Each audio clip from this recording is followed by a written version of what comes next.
On this episode of Locked On Lightning, the Mac is back in Tampa Bay. The Tampa Bay Lightning trade for Ryan McDonagh, bringing him back to Tampa Bay. We talk about the trade and more, all that coming up on Locked On Lightning.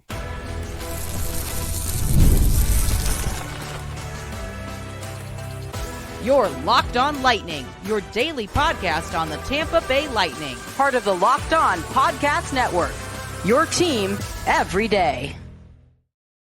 And welcome to another episode of Locked On Lightning, part of the Locked On Podcast Network, your team every day. I'm your host, Adam Danker. Thank you for joining me on this special episode of Locked On Lightning. On today's episode, we're talking about Ryan McDonagh. He is back in Tampa Bay. I can't believe it. We're going to talk all about it, the trade. What does this mean for the Tampa Bay Lightning? What does it mean for maybe some of those players that might be on the way out? We talk about all of that and more, but I just want to remind you that today's episode is brought to you by FanDuel. Make every moment more. Right now, new customers get $150 in bonus bets with any winning $5 bet. That's $150 with any winning $5 bet. Visit FanDuel.com/lockedon to get started. On this episode, a very special episode. I'm still mind blown. I mean, we're recording this several hours later, but the Lightning made a very shocking move today. I don't think anybody had any inkling that this was coming. But earlier today, in case you haven't heard, Tampa Bay Lightning traded a 2024 7th round pick, a 2025 second round pick, in order to get back Ryan McDonagh from the Nashville Predators. And they also get a 2024 4th round pick that ends up being Edmonton's, or it was a trade. It was from a pick that Edmonton gave Nashville. And oh boy, I mean, just the initial reaction. Like I said, I am recording this hours later, but I'm still, for as much, and I've said this before, for as much flack as I give Julien Brisebois, it is, he makes trades like these and he wins us all back. And really, I mean, this couldn't have been a better start to the Lightning's offseason. To go out and aggressively fix one of your biggest problems on this team, I mean, it really just, it's a good situation we have here in Tampa Bay. We all have said from the moment that he left that there was going to be a huge hole to fill with the absence of Ryan McDonagh after he was traded just not too long ago from Tampa Bay. In case you're just catching up, Tampa Bay traded Ryan McDonagh in the offseason after the 21-22 season to Nashville, and in which a year he finished 16th in All-Star voting, as well as 28th in the Lady Byng Award. And I just, it's really just a phenomenal trade, because you get a guy that not only knows a bulk of the players that he's playing with, he's very familiar into the environment that he's coming in. It's not like you're getting a solid defensive player who's going to have to really learn how to play with his teammates in training camp. No, this is a guy who, like I said, 2 years ago was on this team, who not only was on this team, played a huge part in the success of this team. Of course, being part of those back-to-back Stanley Cup championship teams in 20 and 21. In which he really played a big part defensively. You get a guy, not only that does he have the chemistry that he brings to the table, not only does he know the lay of the land, but the argument could be made real quick right now.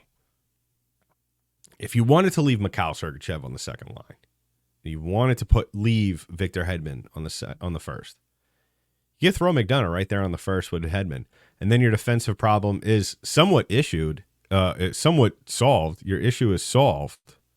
See, I'm so excited I can't even talk correctly.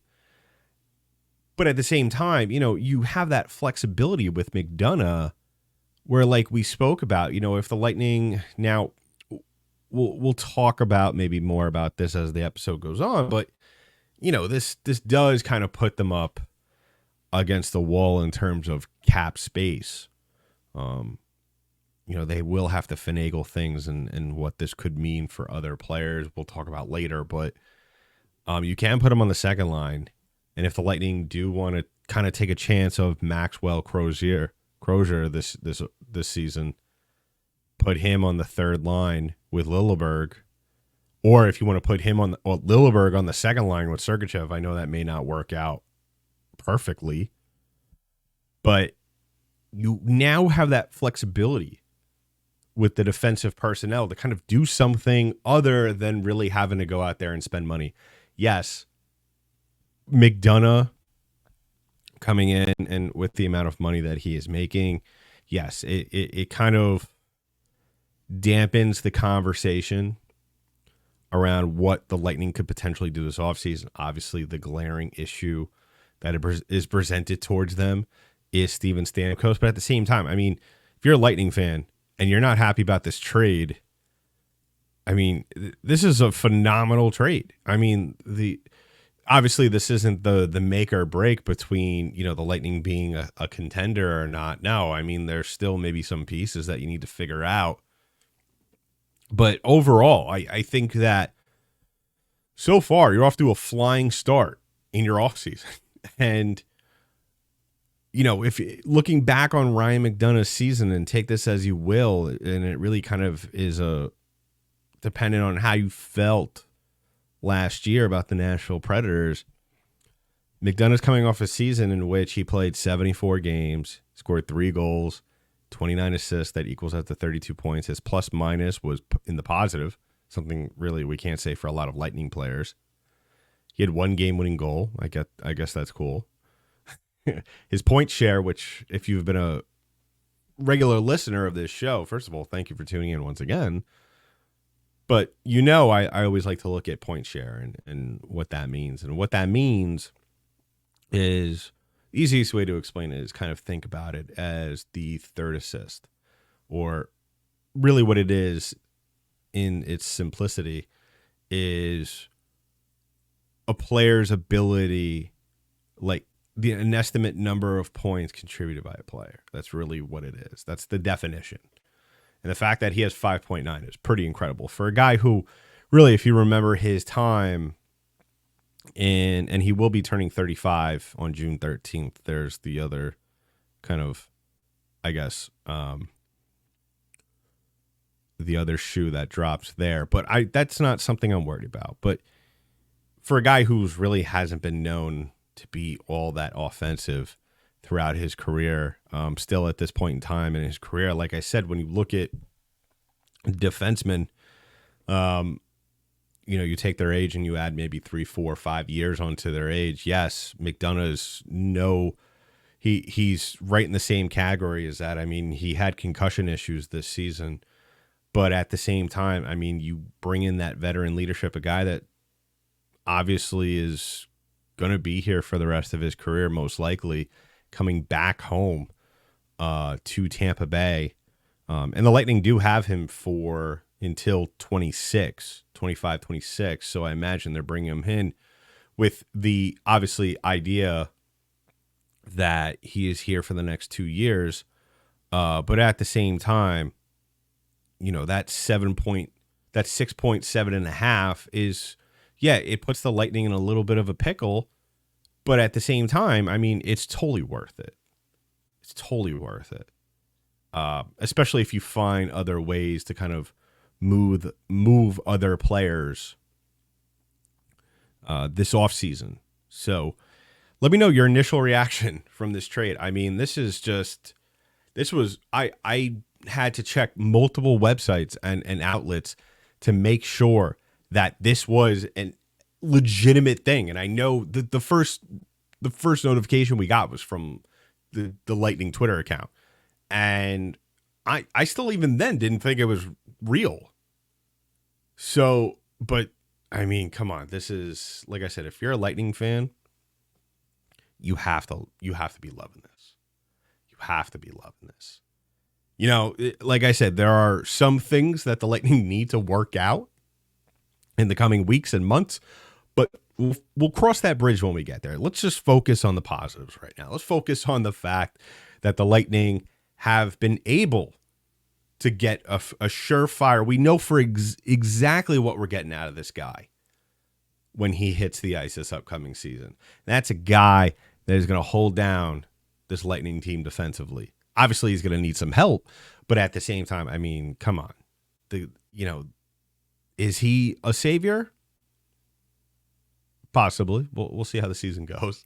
So let me know in the comments below how you feel about all this. I mean, I'm elated. I really am. And coming up in a little bit, we'll talk about, does this solve the Lightning's problems? Spoiler alert, it doesn't. But we'll talk about what problems they may or may not have left to solve before the season starts. But first, we're going to talk about our first and last and only sponsor on today's show, and that is our friends over at FanDuel. Now, listen, I love FanDuel. I bet on it. I use it every single day. It's one of the easiest betting apps that you will ever find in the world. And on top of that, they give you tons of great odds, whether it be the NBA or it be the NHL, MLB, NFL this upcoming season, or even WNBA. I've been betting on pretty much a ton of Caitlin Clark games with her time in Indiana, as well as I'm betting on horse racing. So if you're into horse racing, there's that as well. But did you know, with all that stuff, that right now new customers get $150 in bonus bets with any winning $5 bet? That's $150 to bet on spreads, money lines, player props, and more. Visit FanDuel.com/lockedon and make every playoff shot count these upcoming NHL and NBA playoffs. FanDuel, America's #1 sportsbook. So, as always, I want to thank you all for making us your first listen of the day. If you haven't already done so, please go ahead and subscribe to the podcast. Drop a comment below. How are we feeling about Ryan McDonagh back? The Mack truck back in Tampa. Return of the Mack. I've been dying all day to say that. I just wanted to wait for the podcast to say that. But, man, this is really great. This is really... It's great in the sense that we could kind of sleep a little easier going into the offseason because at least you get that defensive forward. And I know we had, including myself, we had a lot of things on our offseason wish list that we were going to get or wanted to have done with this Lightning team. Now, obviously, nobody had Ryan McDonagh being traded back to Tampa on their bingo card this summer, but it happened, and it happened still during the playoffs, which is something even more rarer. We normally don't see deals happen during the NHL playoffs. It's usually right after the Stanley Cup Finals have concluded. But Julian Brees-Boss couldn't wait any longer. It also turns out, it was reported later on today, after the trade broke, that when they were doing their exit interviews, Ryan McDonagh actually requested to be traded. Told Barry Trotz that. And gave him a list of teams. And I guess, obviously you don't want a guy who really doesn't want to be there. And I guess Trotz realized, the best probable trade to get done would be with Tampa Bay, given, the mutual love that both sides between McDonagh and the Lightning franchise and fan base share. But really now that the dust has, I think we could say, settled from this trade, we got to ask ourselves, because we have to here on Locked On Lightning. We always ask the tough questions. Does this improve the Lightning? Does it solve their problems? And the answer is emphatically no. It really isn't. I'm sorry. It makes things a little bit more, it makes us optimistic. It maybe makes the future look a little bit brighter defensively. But the addition of McDonagh and his $6.7.5 million contract, AAV that is, it's not over the next 2 years, is it complicates things. And we'll talk about that to wrap things up. But really what the main thing it complicates. But what I'll say here now real quick is that really what it does defensively for the Lightning is it helps them and it doesn't. Because obviously, like I've stated already, you're getting a veteran who's very familiar with the landscape, who's very familiar with this team, very familiar with John Cooper. The expectations shouldn't really have to be said out loud. We all know, including McDonagh and this team and this franchise, know what he needs to do on game one and onward. But at the same time, you know, that money that we would have wanted to have spent on a defenseman, a guy who, yes, a little younger, and it kind of fogs things up now. And it's one of those things where, yes, like the situation, you could easily change things around with the defensive personnel, but at the same time, you know, the glaring issue here is Erik Cernak. And I hate to be a Cernak hater. I really do. I really want to keep him in Tampa Bay. I would really want it to work out. But other than Nick Perbix and, you know, Hayden Fleury and, well, Calvin DeHaan and Dumba and Fleury are all gone after this year. I think we could agree that they will not be resigned. And if they are, it's going to be very little money. Then again, I wouldn't count out Fleury too much. I really liked how he played, and I wish he could come back. But Nick Perbix and Erik Cernak, I think we could all agree are definitely really the problems that still have yet to be solved. And because at least Perbix, if they can't find a deal to get rid of him, also coupled with maybe Connor Sherry, and I posed this question to a listener, and I don't think I got a clear answer back. But one of our listeners went out and said, you know, let's get rid of Sherry and Perbix and Cernak. And I said, okay, like, all right, that's great. But what team is going to give you anything remotely back? I know it's a salary dump, really, at the end of the day, but I mean, you got to get something back. I mean, if you trade all those guys back and all you get is, if you trade all those guys and you get 7th round draft picks, I mean, you're just getting fleeced. You're just doing yourself an injustice. Okay, Sherry, Perbix, all right, I understand that, but you're trading Cernak away. A team is taking on the responsibility of paying out $5.2 million every year for the next 7, 8 years. You know, you gotta, I know it sucks, but, and I doubt it would really happen, but you gotta get more. You gotta get more than that.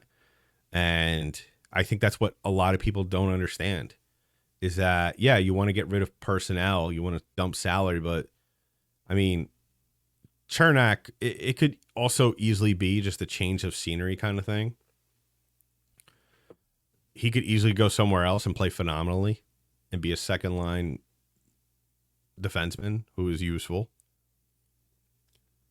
And that's the thing, you know, you're giving him you're willing to give him away for peanuts. And I don't think that's what the Lightning are going to do. But I don't think that's what some Lightning fans don't understand is that you got to get some return back. You got to get some capital. Whether it's you choose to deal that away at a later date or you want to use it. But I think that when we look at what I alluded to before with the defensive personnel, the pairings and all that, you know, the addition of McDonagh, it doesn't put the Lightning too far off.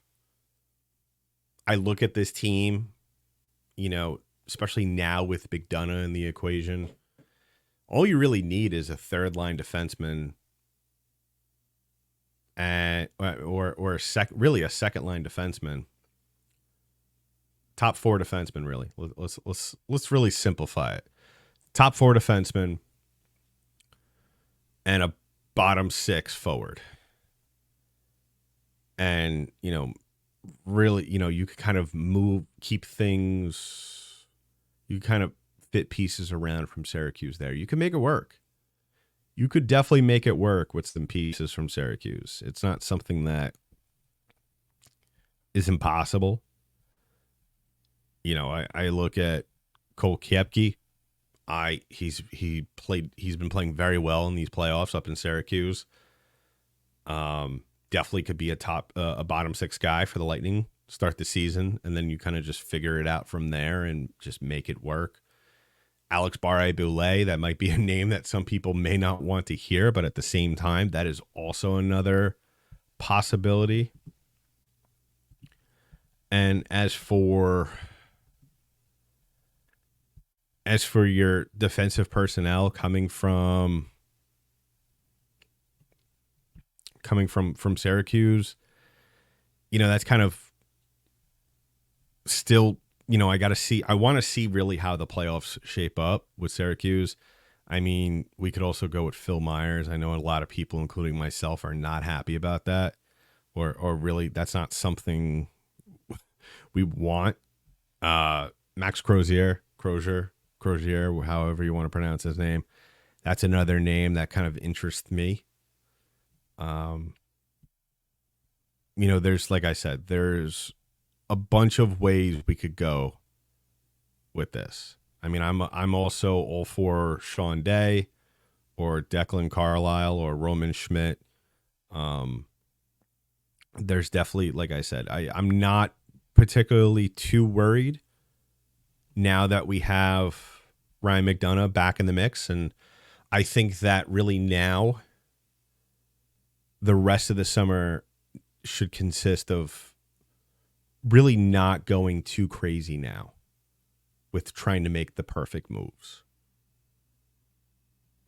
So wrapping things up, we're, like I said, as good as things are and as great as now this defensive scenario is in Tampa Bay, it, like I said, it kind of makes the waters a little bit murky.